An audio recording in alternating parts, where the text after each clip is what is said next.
Welcome back to our channel Fintu, and you're watching Friday First Cut series. I am Nidhi Manchanda, a certified financial planner and head of training and development at Fintu. We have experienced that a lot of people try to avoid paying taxes on their investment by showing their investment income in their spouse's name. So if you also do the same thing or you are planning to do that in future, then stay tuned as we will be discussing this in today's video.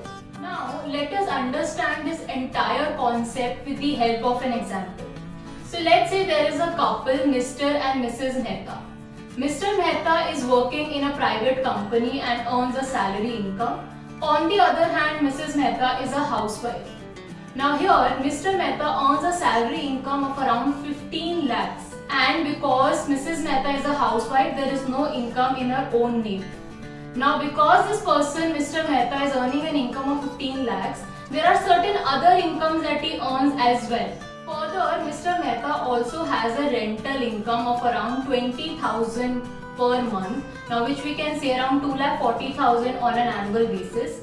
Along with this, he also has a fixed deposit which gives him an interest income of 50,000. Now, what Mr. Mehta thinks that he'll have to pay taxes on all his income.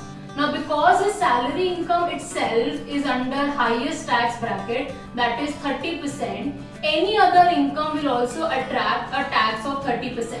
Now, in this case, the rental income which he has around 2,40,000 annually and an interest income of 50,000 both will attract a tax of 30%.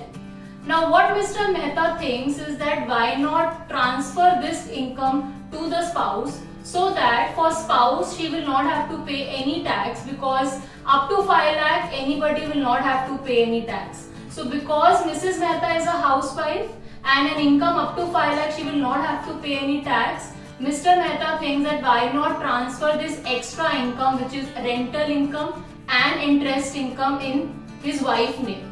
Now, according to Mr. Mehta, he is planning in a way that he has to pay tax on his salary income, which is 15 lakhs as per his slab rates, and the rental income and fixed deposit interest income, which is a total of 2,90,000, will be in the name of his wife, and she will not have to pay any tax because the total income in her name is less than 5 lakhs. Now, if you are also someone who is planning to do something like this, then please note that doing this will not help you save any taxes. Now, the reason being, if you are trying to do something like this, clubbing provision will apply, and the income usually of the spouse gets clubbed with the husband's income only. Now, we'll understand why this happens. We will talk about the rental income first. Now, Mr. Mehta has transferred the rental income to his wife, that is, the tenants are paying rent to Mrs. Mehta in her bank account, but the property still belongs to Mr. Mehta. So property is under Mr. Mehta's name. So what is basically happening here is transfer of income is there without any transfer of asset.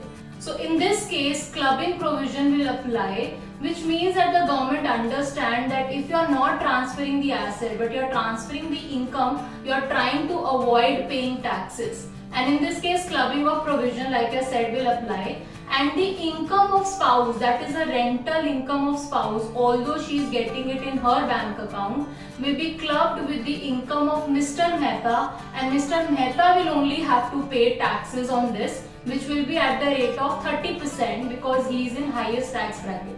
Now moving on to the fixed deposit interest income. Now what Mr. Mehta did was that he gifted a certain amount to Mrs. Mehta, and then Mrs. Mehta invested that money into a fixed deposit, and then she is earning certain interest income over it.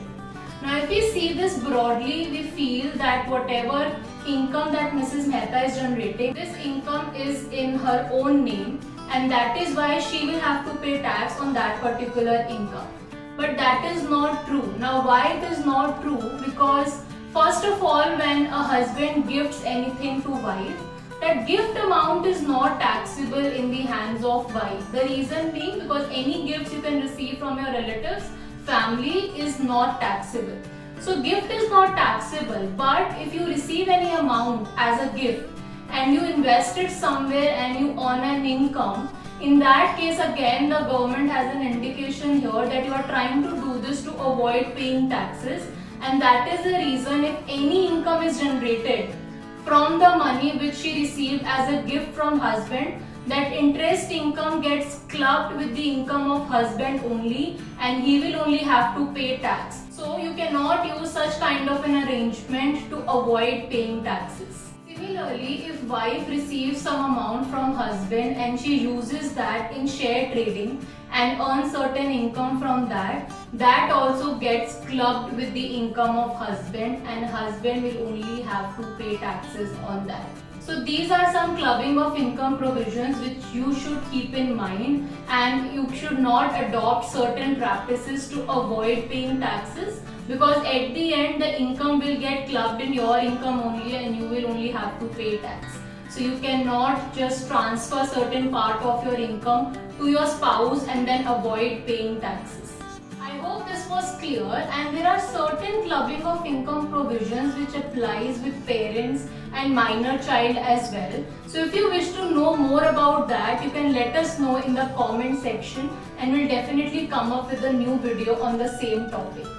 For any further query related to tax and finance, feel free to reach out to our tax and finance experts. And for more such videos, do subscribe to our channel.